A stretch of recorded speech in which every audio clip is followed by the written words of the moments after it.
Highgate Vampire. During the late 1960s, stories about alleged vampire sightings started appearing in various newspapers around London.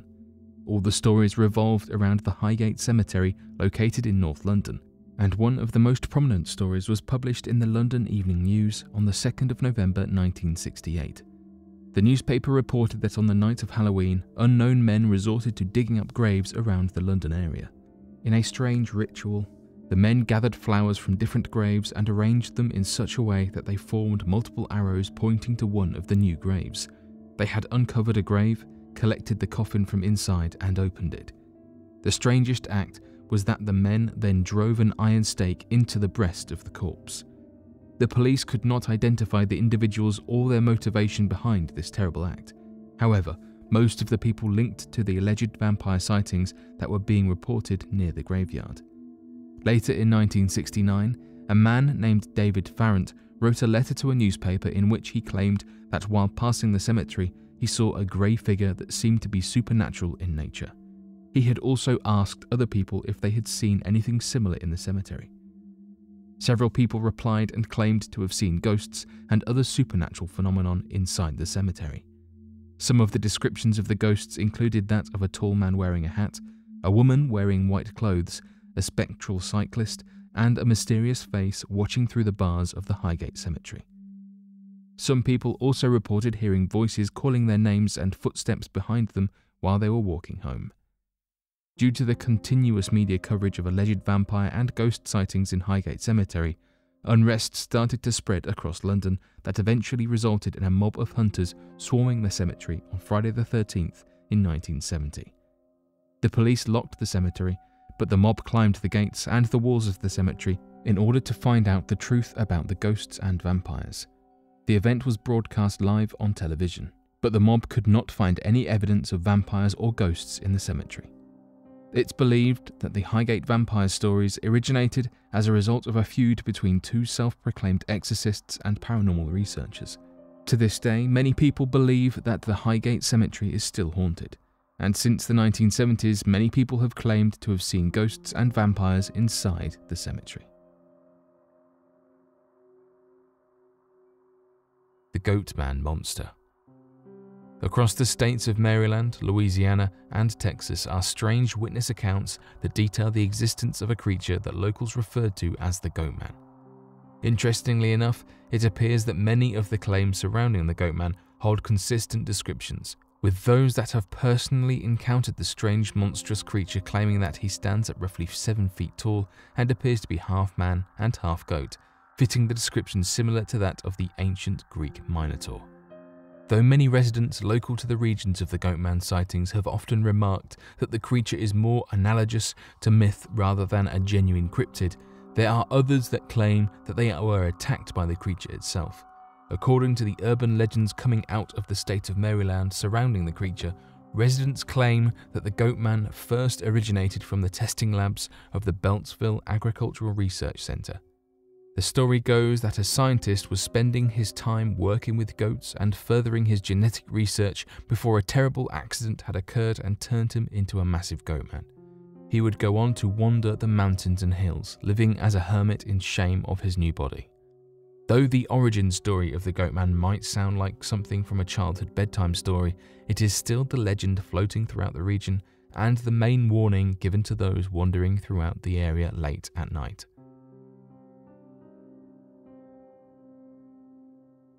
Encounters with the Dover Demon. First spotted back on the 21st of April in 1977 within the town of Dover, Massachusetts, was that of an alien-like creature that many residents have come to now know as the Dover Demon. The most remarkable fact surrounding the sighting of the creature is that, over the course of one night, there were 3 other independent sightings of the creature, with each sighting landing on a perfect straight line of each other. The first sighting occurred in the evening of April 21st when a teenage boy named William Bartlett, only 17 years old, was driving down Farm Street in the town of Dover. His witness report claimed that the creature walked on all fours, had tendril-like fingers, large glowing eyes, and had been walking atop a stone wall with perfect balance. The second sighting occurred only a few hours later, in which a boy by the name of John Baxter, only 15 years old at the time, claimed to have been seen by a creature fitting the same description, travelling nearby the Miller Hill Road.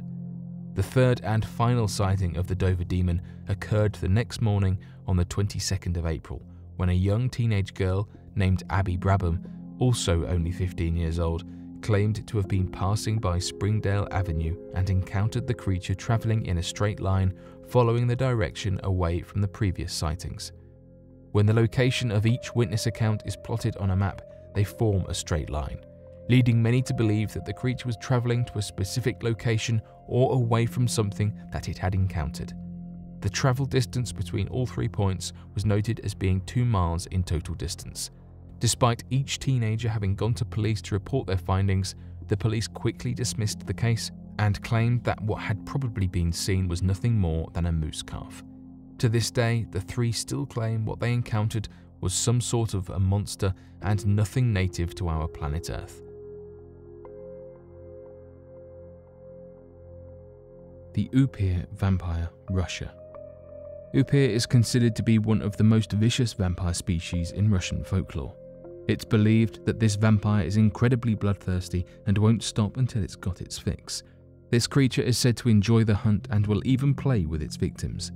According to the stories, this creature is said to have iron-strong teeth, a pale face, and give off a distinctive smell. Interestingly enough, it's reported by eyewitnesses that the sunlight does not affect this entity and that it actually uses this to its advantage. This creature is said to hunt during the daytime from noon until midnight. Different regions in Russia and the Ukraine seem to have different legends about vampires and even detail ways in which you can kill them. The best way of taking down one of these creatures is tying a thread to one of the creature's buttons. After this, you will then be able to follow it back to its den and drench it in holy water. Once this has been done, a stake to the heart will finish off the creature. Although these stories sound outlandish, locals in the region take them very seriously and are always on the lookout for these creatures. The Black Monk of Pontefract. Located in East Yorkshire is one of the most famous poltergeist hauntings. The entity allegedly haunting this property has become known as the Black Monk of Pontefract.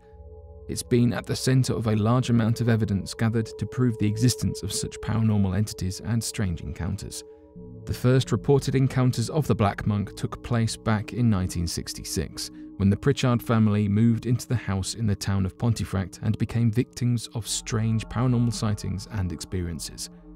They reported small, unexplainable happenings at first, such as that of small objects disappearing, strange foul smells that were reminiscent of a decaying body, lights suddenly turning on or off, and that of strange creaking throughout the house at random times throughout the night and day.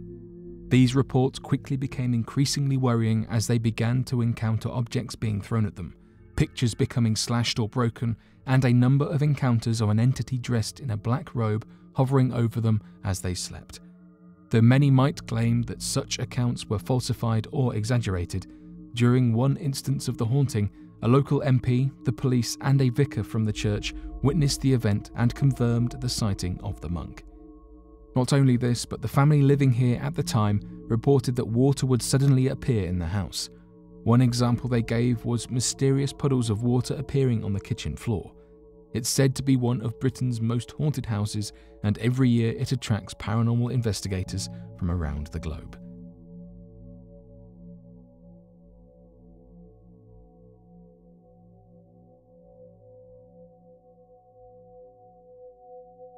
Savas Ivanovitch.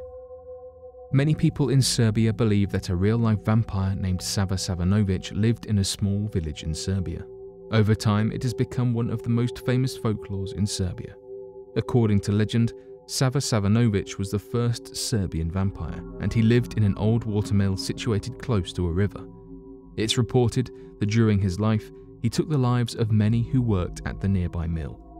The story goes that the hill was purchased by the Jagodic family, and it was operational until the 1950s. During recent years, the local administration had taken control of the watermill, and today it serves as a tourist attraction. Interestingly enough, there have not been any recent encounters with the entity, which has caused many to suggest that the creature has either moved on or has passed away. Others have said they've seen the creature close to the mill on dark nights, and that the mysterious entity has tried to lure some of the local people in. In fact, back in 2012, different media outlets reported that the vampire was back in the area after a bunch of locals reported seeing the creature.